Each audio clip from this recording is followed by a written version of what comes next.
ज्ञानेश्वर माऊलींची पालखी मुक्कामासाठी पलटण या ठिकाणी दाखल झाली आहे आणि या ठिकाणी भाविकांची मोठी गर्दी या संपूर्ण सोहळा पाहण्यासाठी झाल्याचं आपल्याला पाहायला मिळतं। सोबतच या सोहळ्यात वेगवेगळं आकर्षण असतं ते म्हणजे माऊलींचे अश्व या ठिकाणी विश्राम घेतात।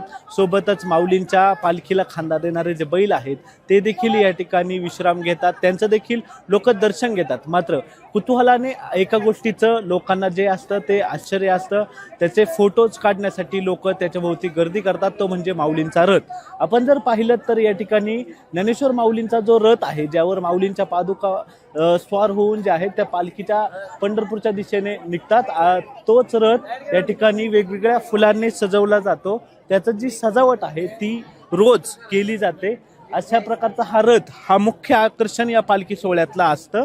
आपण जर पाहिलं तर हा रथ नेमका रोज सजवतं, याचं संपूर्ण काम नेमकं कोण करतं, याच्या फुलांची सजावट नेमकं कोण करतं, याचीच माहिती जाणून घेण्यासाठी आपण या पालखी तळावर आहोत। आपल्यासोबत विठ्ठल सावंत आहेत, जे गेल्या 22 वर्षापासून ही जी सेवा आहे ती बजावताना आपल्याला पाहायला मिळतात। नानासाहेब गरुडे आहेत ना, त्यांची 40 वर्षे फुलं देवघेव चालू आहे।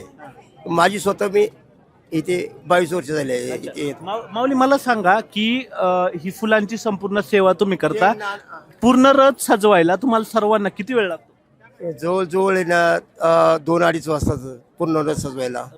रात्रीचे किती वाजता सुरुवात करता तुम्ही? आम्ही 4 वाजता सुरुवात करतो हे फुलं वगैरे तयार करायला, माल वगैरे। म्हणजे आदल्या दिवशी म्हणजे संध्याकाळी 4 वाजता, रात्री 2ला 2 वाजे 2-2.5 वाजेपर्यंत चालू करतो। आणि संपूर्ण हे तुमचं काम जे झालं, फुलं वगैरे ओवणे असेल किंवा हार बनवणे, त्याच्यानंतर रथ सजवायला किती वेळ लागतो? रथ सजवायला 2-1 तास लागतात। किती लोक तुम्ही हे काम करता? हे 10 लोक काम करतात। आणि किती साधारण फुलांचा वापर या सजावटीमध्ये केला जातो? हो, तसं म्हणलं तर बहुतेक बऱ्याच फुलं लागतात त्याला। म्हणजे हर एक तरची फुलं वगैरे वेगळी वेगळी लागतात त्याला। एकंदरीत जर आपण पाहिलं तर हा संपूर्ण जो फुलांचा खर्च असतो तो मोठ्या प्रमाणात असेल, नेमका ते फुलांचा खर्च कोण देतो? ते नानासाहेब गरुड करतात ते फुलांचा खर्च सगळा। मला एक सांग, काय भावना आहे? खरं तर लोक ज्या रथाचं दर्शन घेतात आणि ज्या रथाची छबी भाविकांच्या मनात असते त्याची सजावट तुमच्याकडून केली जाते आणि तो रथ जो आहे तो सुंदर आहे, अधिक सुंदर बनवण्याचं काम या सजावटीद्वारे केलं, तर काय वाटतंय? आम्हाला आनंद होतो आणि भाविकांना बी आनंद होतो याचा। कोणत्या कोणत्या फुलांचा वापर तुम्ही या सजावटीत?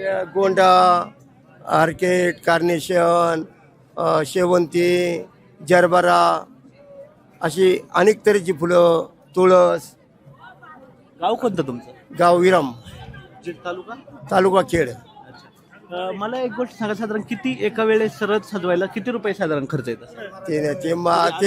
ते साहेब आणतात फुलं, ते त्यांचं त्यांना बाजार, फुलांच्या बाजारभावावर बाजारावर राहून असतं। एकंदरीत जर आपण पाहिलं तर ही संपूर्ण जी तयारी आहे ती उद्या जी पालखी पुढे प्रस्थान होणार आहे फलटणहून, त्याच्या रथाच्या सुशोभीकरणासाठी ही तयारी सुरू आहे। या ठिकाणी शेकडो किलो जी फुलं आहेत ती या ठिकाणी आणली जातात।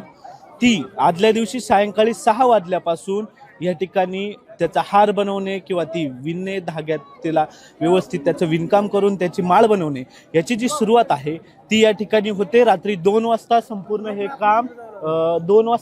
हे काम संपतं आणि त्यानंतर पुढील 2 तास जे आहे ते ही संपूर्ण ओवलेले जे हार आहेत, बनवलेले हार, तयार केलेल्या ज्या माळा आहेत ते रथाला चढवले जातात, सजवलं जातो तो रथ। आपण जर ह्या ठिकाणी पाहिलं तर कालची जी सजावट आहे ती रथाला आहे, अजूनही तितक्या तजेलदारपणे ही फुलं जी आहेत ती टिकून आहेत। इतक्या लोकांमध्ये हा रथ चालतो तरी देखील कुठलाही धक्का, कोणतीही माल जी आहे ती गळून पडत नाही। त्याच्या मागे जे आहे त्या सुंदरतेमागे ते सर्व 10 जणांचे जे आहेत ते कष्ट आपल्याला पाहायला मिळतात। कॅमेरामन दिनेश सिंगसह प्रथमेश तांबे, LS मराठी, फलटण, सातारा।